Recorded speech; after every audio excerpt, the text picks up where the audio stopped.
signature style. Take it away, sir.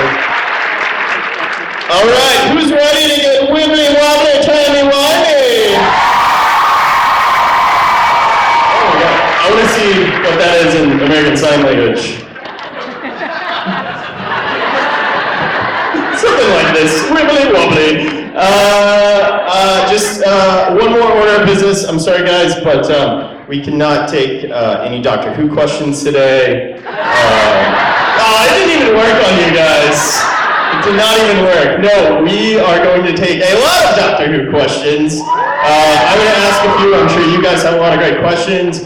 We'll try and get into it all. Jessica Jones, Harry Potter, DuckTales, Broadchurch, Casanova, maybe some plays, all kinds of stuff. We have one theater nerd in the crowd. Plays! Yes, plays! All right, so we have a short video. This man who needs no introduction has a very good introduction with this awesome video. So let's take a look at Mr. David Tennant.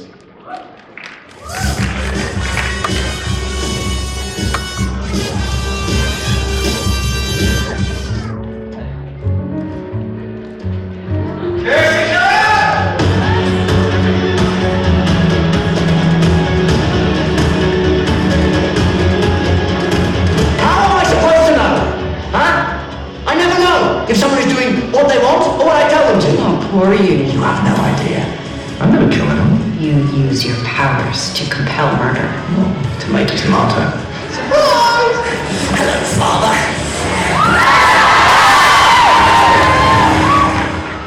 I'm the Doctor. Calibrating the constellation of Castorus. I am the oncoming storm, the bringer of darkness, and you are basically just a rabbit, aren't you? People assume that time is a strict progression of cause to effect, but actually, from a non-linear, non-subjective viewpoint, it's more like a big ball of wibbly-wobbly, timey-wimey stuff. Your life could depend on this. Don't blink. Don't even blink. Blink and you're dead. They are fast, faster than you can believe. Don't turn your back. Don't look away, and don't blink.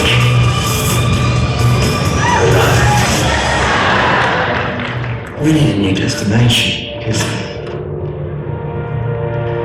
I don't want to go. Ladies and gentlemen, let's have a big welcome for David Tennant. All right!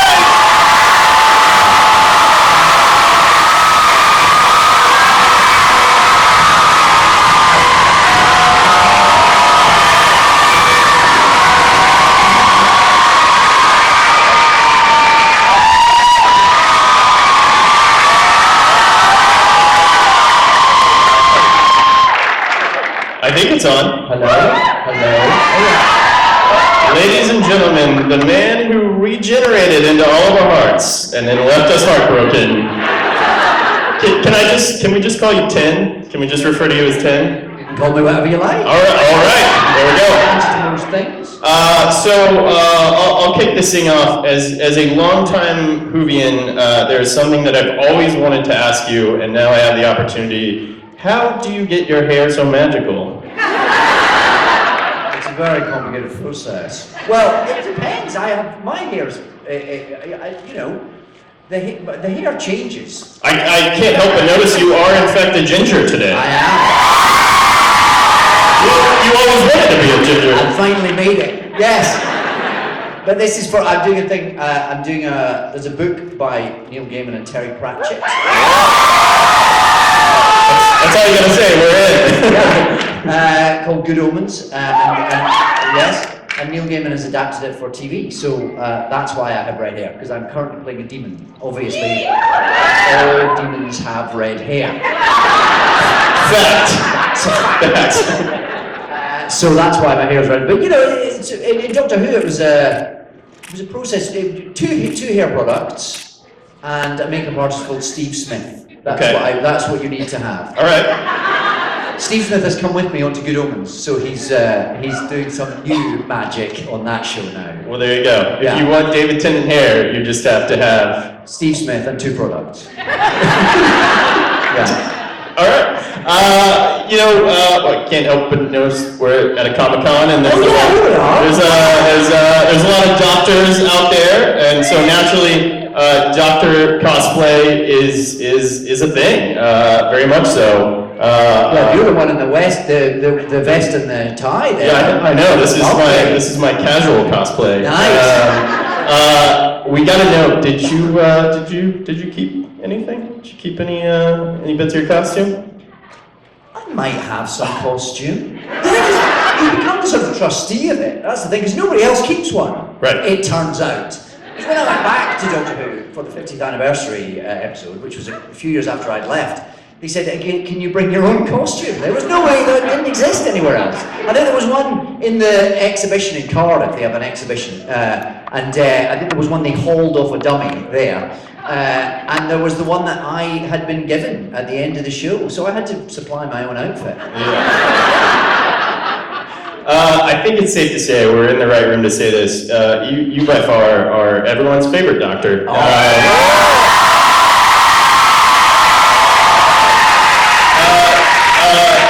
Yeah, see, I was right. There's something about you that I find extra special. Obviously, we've been graced with various doctors over the many decades, but you, growing up, your lifelong dream, you were one of us. You were a nerd. Like your lifelong. Where? Yeah. You are a nerd. Your lifelong dream was to play the Doctor. You used to write essays in grade school about one day playing the Doctor, and then there you were. Like that's amazing. Like that's so cool. It's ludicrous. It's preposterous. Well, it was certainly when I was young. It was one of the shows, and not the show that I watched on TV that got me excited. The only show in Britain, I believe, It's is your right. a fact. Yes, you'd have 6 days of a black screen, And then Doctor and then about 5 o'clock on a Saturday it would suddenly sputter into life. There'd be Doctor Who, then 3 hours of news, and then they'd shut down again. It's just all BBC. Yeah, just a still photograph of the Queen. And you'd have to, every time you entered the room, you'd have to do that. That's what. And nowadays we have a bit more. Nowadays it's only blank Monday to Thursday. Now. Okay. So still the Queen though. Still the Queen. Always the Queen. The great thing is, since Doctor Who's been on it, it's 50 years, same Queen. Exactly. Same Queen. Yeah. Same Queen.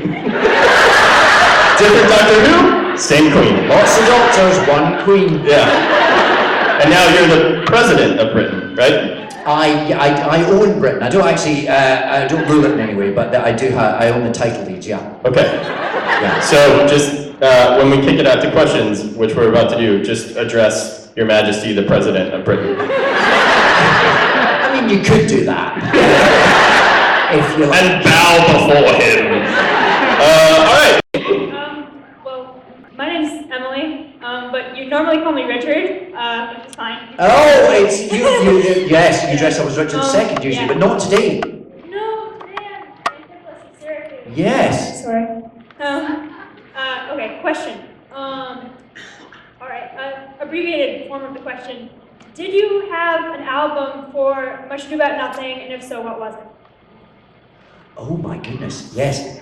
Deep cut, Richard. Yes. This is because when I do a play, I'm almost sort of militantly superstition in my life. And I yes, applause for the anti-superstition. Science all the way. You know it's bad luck to be the only one clapping. Richard Dawkins is in, well done. Yeah, obscure reference, obviously. Yeah. What was I talking about? I have no idea. I'm not sure. No, I know. But the one sort of superstition I do kind of adhere to is when I'm doing a play, I get an album that I have to play before I go on stage every night. It's my one sort of nod to superstition. And when I did Much Ado About Nothing, it was a Las Vegas album. The one with all the weird bits of syntax in the title. I can't actually remember the title. Any Las Vegas fans in? Even more obscure, really, there. So I need to look it up. Hang on, let me look it up. Talk amongst yourselves. We'll wait.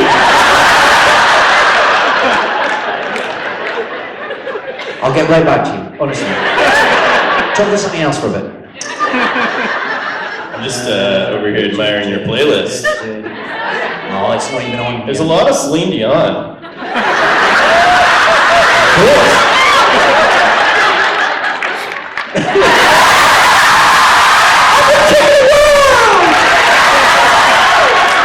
Can't find it. It's called something like Euphoria Heartbreak or something, and it's got lots of syntax, and that was what it's a really depressing album for much of nothing. I don't know why I chose that.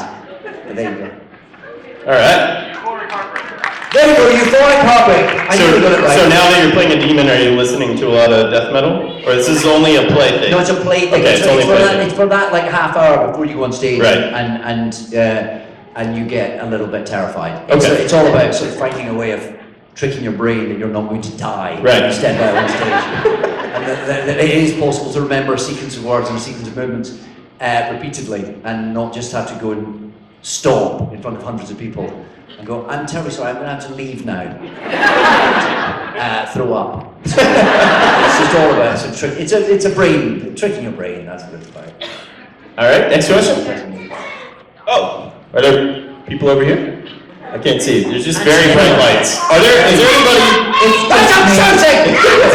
Is there anyone actually in this room?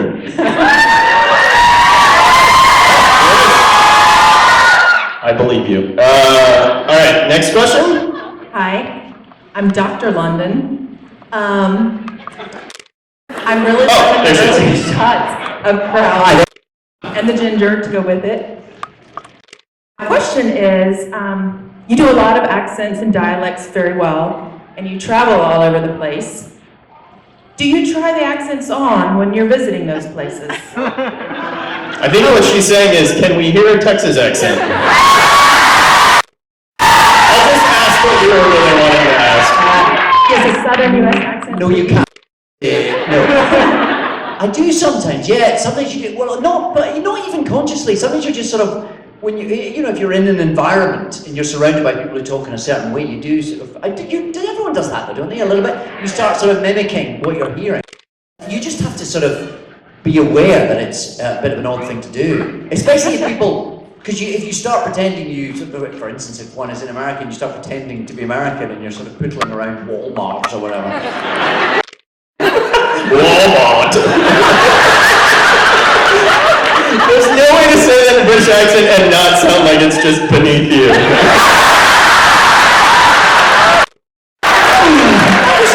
That was not my implication. We even feel that way about Walmart in Texas. So some of us were maybe even like born in a Walmart. So. Walmart is a store like we would never have back home. It's like, oh, you have toys and you have toilet roll. You have everything in one shop. It's true. Very clever. You should, if you think that's cool, you should check out a Target. Not the same thing. They are definitely not the same thing. You literally just went from everyone's favorite, like, beloved doctor to, and then all our Cincy going is about Target. I genuinely thought Walmart and Target were the same company. Is that not true? You should probably just stop right now. Next we're gonna say you thought Whataburger and In-N-Out were the same thing. So which is better? What do... Okay, come on, let's break it down. We do both. I want to hear the reaction. So first of all, cheers for Walmart. Those people work at Just Walmart. that side of the room. Those people work at This Walmart. side of the room hate Walmart. We love it. We hate it. We love it. Target. This has gone some really weird places that I was not prepared for. Sorry, employees of Walmart at the back. You did lose that one. We should stop talking about Target. We've got Doctor Who to talk about. Next question. Which is the nicer sign? Oh, Target. Show us Walmart. Yeah. Show us Target. Oh, that's better. That is better. You're right, Target better.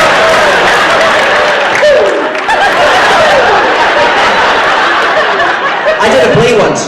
In fact, Emily was dressed up like a bit from it. Comedy of Errors, William Shakespeare play. Thank you. Oh yeah, for Shakespeare. He's not here. There's a bit in it where Antipholus of Syracuse and Dromio of Syracuse, they talk about this kitchen wench that Dromeo's just seen, and they go through, it's like a little bit of music hall act that they do, where they go through all the countries of the world, and they go, and where's Spain? Oh, it's under our armpit. Where's this? Oh, it's there. And this is sort of, it's a bit. It's like a bit. And the night we had the signer in, we were, you know, oh, where's Spain? And the signer did, where's Spain? And we slightly cooked up a place in Wales called Clanbai Pochwyn Gicu Geric and Drobo Fantisiga Gogoroch. That's the same symbol for Wibbly Wobbly Timey Wimey. And that was the group we did. Where's Spain? Where's Portugal? Where's this? And then we go, where's Clanbai Pochwyn Gicu Geric and Drobo Fantisiga Gogoroch? And then we walked over to the sign and we went,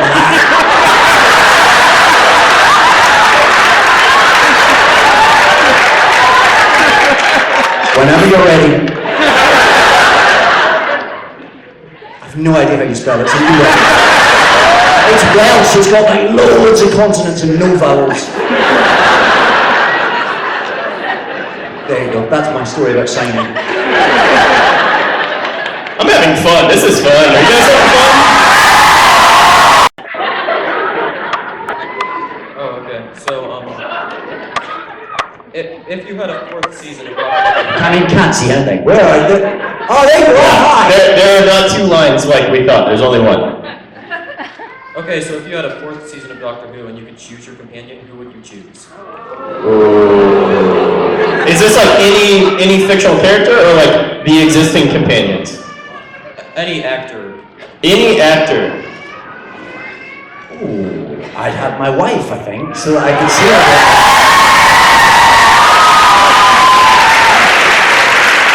She's due a return to the show anyway, Well, right? and she's of Doctor Who royalty. She's a Doctor Who blood. Yeah, and Runs through her veins. your father-in-law is number 5, Pete Davidson, if you guys didn't know that. So that's Pete.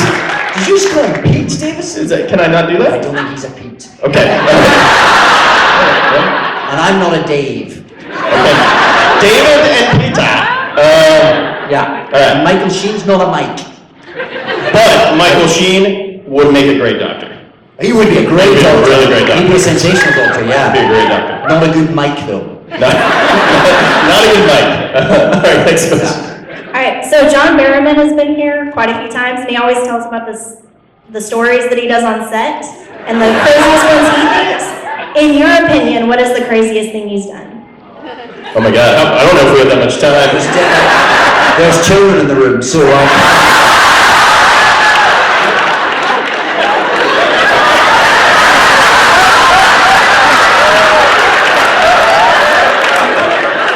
I can't even begin to. I'm just going to draw a veil, and I wish he had.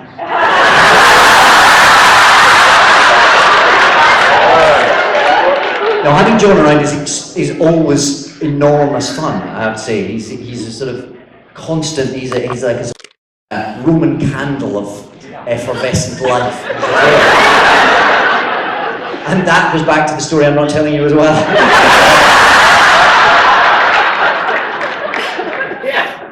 Moving swiftly on. Next question. Okay, so I'm a fan of all things Doctor Who, and I absolutely love watching the bloopers. So, what's the most awkward thing that has happened on the set of Doctor Who? The most awkward thing. Ooh, what's the most awkward thing? It probably did involve John Barron. Not drawing a veil, I would imagine. Oh, I don't know. I mean, not laughing was always an issue, especially there's a lot of very funny people, and also often in Doctor Who, usually because you're terribly sort of connected. The trouble with Doctor Who is if you take a step back, if you look objectively at some of the things you're doing, it can then feel a little odd, especially if it's somebody with a a green ball on the end of a stick that you're having to invest with all manners of horrors or whatever. And most of the time you just do that because that's the job and that's the gig, and it's like being in the playground and you make believe, and that's great. But I suppose if it's something that brings you out of that, it can be tricky. I can't tell that story. Can I tell that story? Yeah. When we did the Werewolf episode, it was called Tooth and Claw. You probably knew that. I didn't. They were extraneous information. And the Werewolf was created in a computer by the geniuses at the Mill, who were our CGI experts. But it's represented on set somehow or another, usually for an eye line or for a sort of a reference for the people who then replace the image. So we had a guy who had a thing on the end. He had a sort of bicycle helmet with a thing on it to show sort of where the head of the creature would be, and he was in a kind of lycra bodysuit, and he would sort of come on around, which was fine and great, and he did it extremely well. And that was all, but this was very tight, this thing he was in. And I hope he won't mind me mentioning it, but about a couple of days in, maybe not even a couple of days, somebody noticed that this left very little to the imagination. And this boy was a boy. I mean, it would have taken your eye out.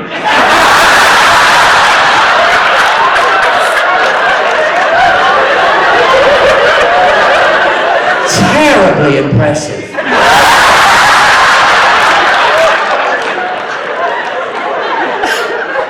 Inspiring. It inspired awe. And the trouble is, once you've noticed that, it's quite hard to keep your eye on the tennis ball that's coming out of a stick on the top of his head. Because the eye is being drawn for whatever your reasoning might be, whether it's or envy, or just, the sheer record-breaking dimensions. I don't know if it crept up on a Doctor Who Confidential or anything, but it's worth checking out. Well, it's out there now. All right. He won't mind me mentioning it. I suspect he won't. No, I don't think you would. Next question. Hi. If you swapped. Clan by Brooklyn, you could get a good one. Whoa. She was practicing. Yeah. All right, next question. If you could choose any other Doctor's companion to have as your own, which would you choose? Oh, that's a good question, isn't it? Ooh. Ace, she blows stuff up! Was that Ace, she blows stuff up? Right. Yeah, good choice. I don't know, it feels wrong to select. I mean, I always felt very, very hugely privileged that I got one of the other Doctor's companions sort of as one of my companions, because I got a bit of Sarah Jane Smith in my life. And as she was the companion that, as a child, I had first sort of latched onto, like a chick hatching from an egg adapts the first thing they see as their. She imprinted on you. She imprinted on me. So I suppose maybe the answer. I got what I would have wished for. I got Sarah Jane in my TARDIS. Come on. Did you, as a kid growing up wanting to be Doctor Who, did you have a favorite Doctor Who? Or is that like picking a favorite kid? Well, I suppose it's the ones that you first know, Yeah. and I think that's often, people that you never forget your first time. Yeah. So it's like everyone makes fun of me for having my favorite James Bond be T-Daltz, but that's who I grew up with. he's a popular choice. Yeah, he's a good And a Bond. magnificent Time Lord. Okay, all right. Now you know what? Let's get into this. Let's get into this. Whatever this is. If you guys don't know, there's a little thing campaign going around the internet about other fictional characters that could or couldn't be Time Lords. So I have a few. I don't know what this is. This sounds good. It's good. Yeah. All right. Let's. I'm gonna quiz you. Here we go. Let's start with James Bond. Time Lord? No. He's not a Time Lord. No. Okay. Willy Wonka. Oh yeah. Yeah. Mary Poppins. Definitely Yes, Time Lord. it almost definitely is. That would explain a lot. David Bowie. Yeah, very good. Yeah. He's just regenerated. Yes. He's out there somewhere. And then lastly, Barty Crouch Jr.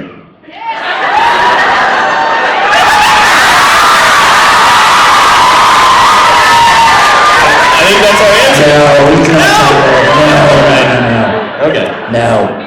Yes, it is. All right, but Willy Wonka and Mary Poppins definitely. They are. Definitely are. Yeah. Yeah. What's Miss Frizzle? Miss Girl Magic School Bus? Gotcha. We'll move on. This is going to be another Target segue. We don't want to go down that wormhole. Let's just say yes. The Magic School Bus was actually a big yellow TARDIS. She's a type. The Christie episode Yes. where you guys are fighting the giant wasp. Yes. How many takes did your kiss with Catherine take? I don't remember now, to be honest. It was what was tough about that is that we did the whole sequence in one go. I remember it wasn't broken down. So that it was. I was always knackered because I had to do a lot of puffing and panting and Catherine's doing Captain Graces. I don't know she's doing all that and I'm trying to mind the whole thing. And of course, this sequence ended with her. I said, "Shock me! I need a shock." And she sort of grabbed me and snogged me, and that's what jolted the doctor out of his, gave him the escape from the poison. But the terrible thing was because I had to put all this stuff in my mouth, like anchovies, which were actually slithers of mushroom, and and salt, and what else was it? I can't even remember now. But we'd get to the end of that sequence, and I would have stuff all over my face. Bits of mushroom hanging off, and dribble and snot, and Catherine, God bless her, every time had to just grab me and get stuck in there. So I think we probably minimised the number of takes just for her own, the sake of her own health. But I can't remember how many takes exactly. It was a long time ago now. I guess, but we didn't do anything that many times. There was, the schedule on Doctor Who was pretty fierce, so I can't imagine it was more than 2 or 3, I wouldn't have thought. But I remember it being pretty disgusting. That's nothing to do with Catherine, that was purely to do with me missing my mouth. Alright, so we're running out of time because we talked about Target way too long. So let's... Oh my god, I think you're next week probably going to get a call from Target's marketing department hiring you as a new spokesperson. And that's going to be their new catchphrase, just David Tennant going... Hi, my name's David Tennant. I'm the voice of Scrooge McDuck, and I would like to welcome you to Target. We're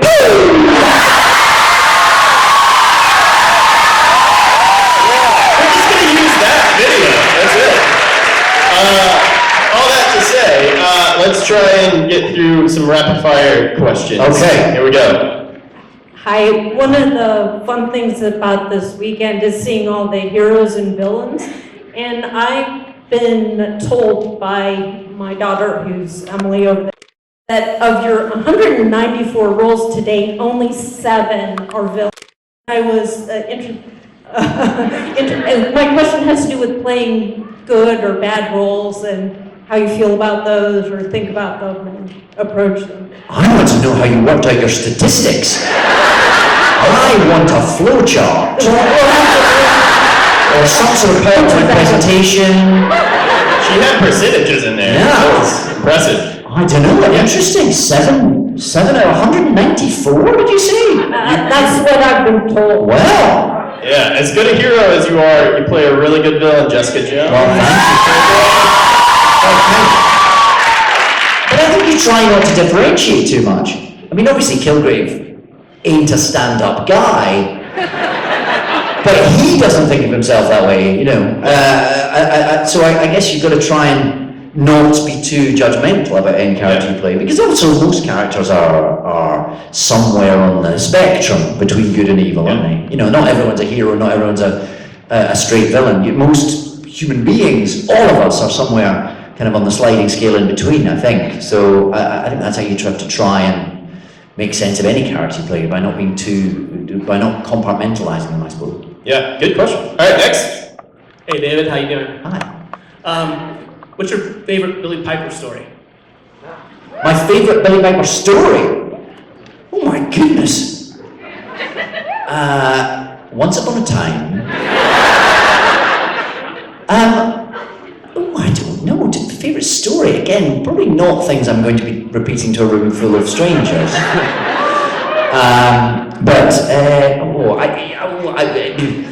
It's always, I love spending time with Billy, I love working with Billy, and we recently did some CDs for, we did the Dogs and Rose again for a big finish, we did some CDs. And it's always just such a joy to do anything with Billy. It just feels so easy, she's so easy to work with. I suppose the downside of that is that we did laugh quite a lot. I suppose that I always, when I think about when we did the episode The Idiot's Lantern, and Billy had to have no face, and that of course was done by putting little CGI tracker markers on her actual face, and me having to pretend that she didn't have a face. I believe there's a blooper reel of that somewhere, because that took an awful lot of takes. Just, you know, that was one of those moments when you just step back and go, this is really silly now. So I don't know, I don't have a specific story to tell, I suppose, just that I think back to those times very happily, very fondly. All right, we have a question from a Pikachu. Oh yeah! Hey, I choose you for the next question. What would you be if you weren't an actor?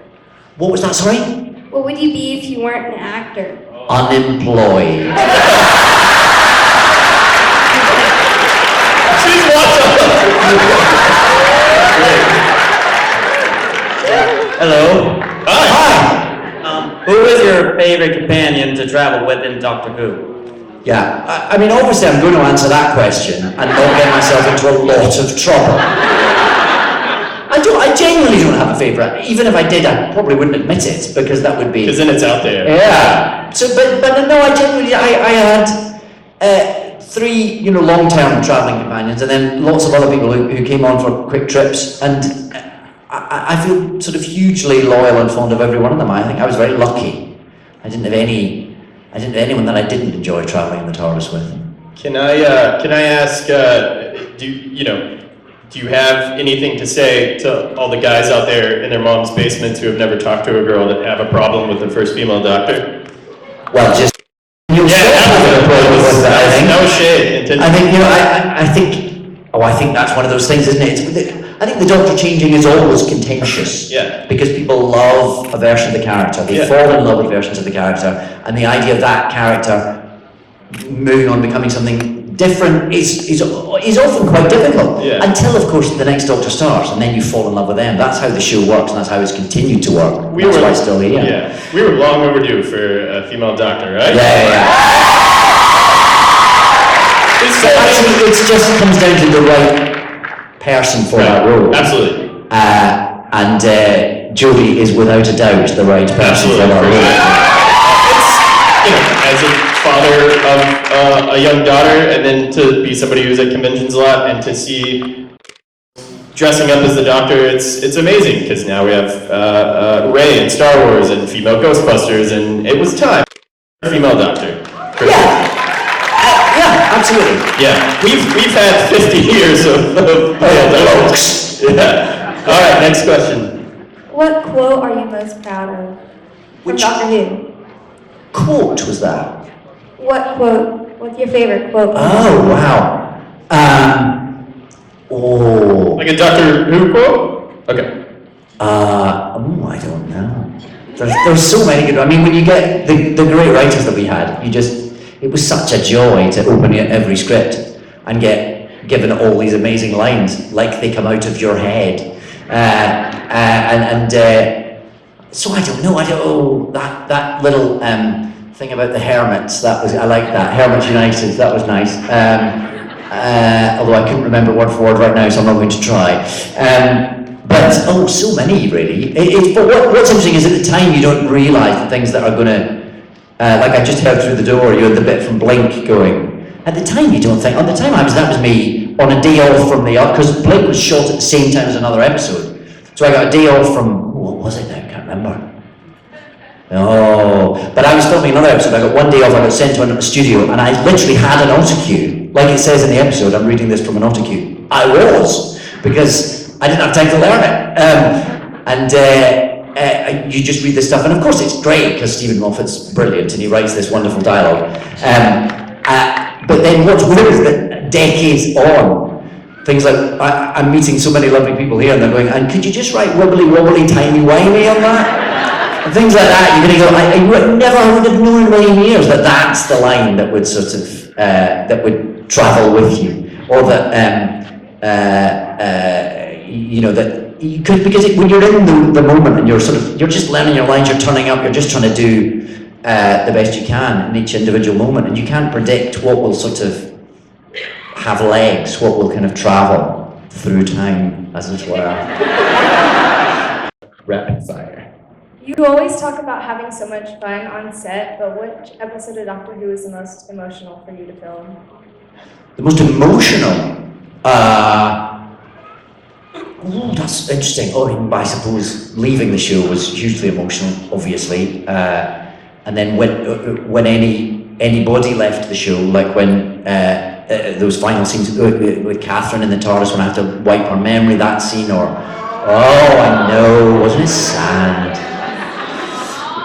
Or that scene where Freema leaves, that sort of terribly bittersweet scene when Freema says she's going to stay at home and the Doctor can't quite bring himself to kind of tell her how great she is, or of course the scene on Bad Wolf Bay when the Doctor and Rose say goodbye was I know, she's still feeling that. I know. But then funny enough, the very last scene we shot on series 1 was very sad. It wasn't, we shot out of order, so it was actually the bit at the end of the Satan pit where the Doctor and Rose are, it's just the end of an episode, and they're talking to someone on one of the human survivors on the ship, and they just say, who are you? And the Doctor and Rose, I can't even remember the lines, but I remember it was Billy's last day on set. And our last day of series 1, and it had been such a kind of emotional roller coaster, the whole thing, because it's quite a mad thing to come into a show like that, and Billy had been such a sort of rock, a kind of helping one kind of get up to the madness of it all. But the idea that she was and I was staying on was felt like quite a loss at the time. So shooting that scene was actually one of the hardest to do in terms of sort of keeping it together. But you wouldn't necessarily know that from the finished episode. But I suppose that was the one that I remember being particularly difficult to shoot. I think I speak for all of us when I say I don't think any of us have cried near tears like we cried when you said I don't want to go. It was still gets me. I did too. All right, next. Hi. So I'm really excited that you're going to be in Good Omens. Oh, thank you. Because Neil Gaiman's one of my favorite authors and one of my favorite actors, so I actually threw together a Crowley. You look like you're dressed as Crowley. I am. I can't really see you, but I can see a sort of silhouette and the hair and the... Yeah, very good. Nice. So... Wow. Quick work. Thank you. I hope this is not too nerdy of a question, but... Oh, I hope it is. Not this room. Come on. Do you happen to have a favorite book, or are you like a big reader? Ooh, I don't know. I have a favorite book. Harry Potter. Good one. No.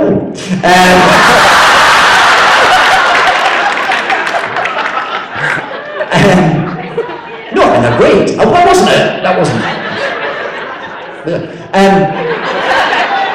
I guess I think probably the books that I read that first kind of opened my brain to novels are the ones that kind of feel particularly important to me, and that I suppose that was probably ones like To Kill a Mockingbird and Catch on the Rye, something like that. Something where for that first time you feel like someone's writing a book just for you, you know. The Passion by Jeanette Winterson, do you know that book? You should. So yeah, not one individual, but several books that have meant a lot over the years. Yeah. Thank you. All right, we have time for one, maybe two more. So let's go fast. Okay. What was the most awkward episode of the whole series? Was that awkward? Yes. The most awkward episode? Oh, I don't know. Awkward. Some of them are a bit more difficult. Anything in a spacesuit was always quite uncomfortable. Because you had to also to hear everyone, you had to have something in your ear and then something and you had a big thing and they had to pump air so it didn't mist up all the time. So that was a bit like literally acting in a bubble. But I don't think nothing felt awkward. It was it was a very it was a genuine, it was a happy time, and it was filming all the episodes was a very positive thing, really, and it probably sounds like a standard answer, but it's true. All right, looks like we have time for just these last few questions that cut the line off, so here we go. Okay, so I super obsessed over the exact right thing, best thing to ask, and I couldn't come up with anything. So my question is, what are your favorite kinds of questions to answer at these things? And or, what kind of things can fans say to you, like in passing during autographs or photo ops, that just really make your day? That is my whole goal. I'm like, I want something that'll make him smile, make him happy. Well, I suppose the thing with it's a question that makes you that takes you by surprise. I suppose, and that's the answer to both your questions. So therefore, it's not. I what that is really, because until it happens, you know, if I knew what it was, it wouldn't be surprising. So I suppose it would be that really, something that you've never been asked before, something that makes you go, oh, I don't know, I've never thought about that. You mean like how you feel about Wal-Mart? Perfect example. Yeah, and finding out Wal-Mart and Target, not the same company, different companies. You guys are gonna go to his table and he's gonna be gone, and you're like, why did David leave? He had to leave early because he had to stop by a Target on the way to the airport.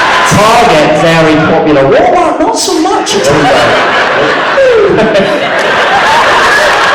No, everyone's gonna come up to you there and boop you on the nose. Don't do that. Alright, next question. Hi, David. Hi. Hello, sweetie. Hello. How are you? I'm excellent. Good. My question is real simple, but maybe not. What was the best thing that you enjoyed about being the Doctor? I think it's that. I mean, that's it. Because I grew up with it. You know, and I had posters on my wall of Tom Baker and Peter Davison being the Doctor. And then you sort of turn around and go, oh, that's me now. That's mental. Yeah, I suppose it's just that. That's the best bit. It's awesome. Hi. Hi. My name is Piper. Hi, Piper. Good name. Thank you. But what is your favorite kind of music? Oh, Celine Dion, apparently. My favorite kind, that would be quite restrictive. I like to, it really changes. I have bands that I really like. The Proclaimers are a big band for me. The Beatles are a big band for me. But then I'll have albums that have, you know, that particularly capture a moment in time. I've just been listening to the 30th anniversary release, which makes me feel very old, of the Joshua Tree, which was an album that I love way back, and I'm getting into that all over again. But then I was in New York recently, I saw Dear Evan Hansen. Have you seen that? So I've got that soundtrack I'm listening to a lot at the moment. Amazing show, by the way, you should see it. Hamilton, the soundtrack to that, I love that. So yeah, so at the moment, it's kind of, it's that, but there's always something, you know, and it changes. I'm terribly eclectic. All right, I believe, is this the last, are you the last? As far as gender bending goes in the media and in Doctor Who, what would your words of advice be to your female counterparts taking on male roles? Good question. Well, do you mean specifically in terms of Jodie, or? I mean specifically in the transfer of a male role to a female role, for example, the new female Doctor Who. Well, I don't think of something like the Doctor. I think the Doctor is filtered through whoever the actor is who happens to be playing it at the time, and you have an amount of freedom within that as well to just throw yourself at it, as it were, and therefore I think that's all Jodie will have to do. I think actually the fact is it's not really about gender. It's about finding the truth of that character as it corresponds with the person that's playing it. So I think gender is sort of secondary to that. It's just about telling that story, and Jodie's a fantastic proper actor. So that is what she will actually do. Yeah, and hopefully very soon we'll get. It's just not about her being the first female Doctor, but just she's the next Doctor. Yeah, there's always something. It's like, Daniel Craig, the Bond, James Bond. The world is over. Oh, it turns out it's quite good. Oh, okay, we'll shut up now. Maybe there should be a law that everyone just stays off the internet when things like this are announced and just is quiet until it comes out, and then we can judge. There you go. How about that? Words of advice: stay off the internet, boys and girls. All right. Well, I don't want to go. But before we go, we have something special. You, of course, have done many great voice acting roles. Scrooge McDuck. Thank you. Amongst others, but one of them is the Clone Wars, Star Wars: The Clone Wars. And our friends at the North Texas 501st Garrison would like to present you with a special certificate. So let's give a round of applause for our North Texas 501st Garrison. These guys only enter to media. There we go.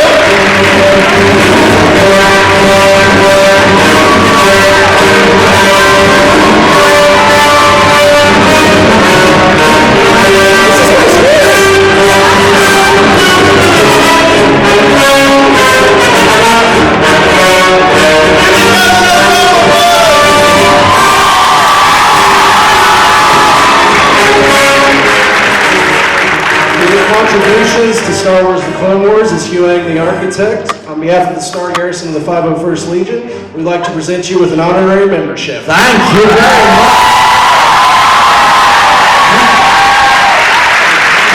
Thank you all. These are amazing. Look. Don't touch them. Stormtroopers are really scary in real life. Hey, you should poop him on the nose.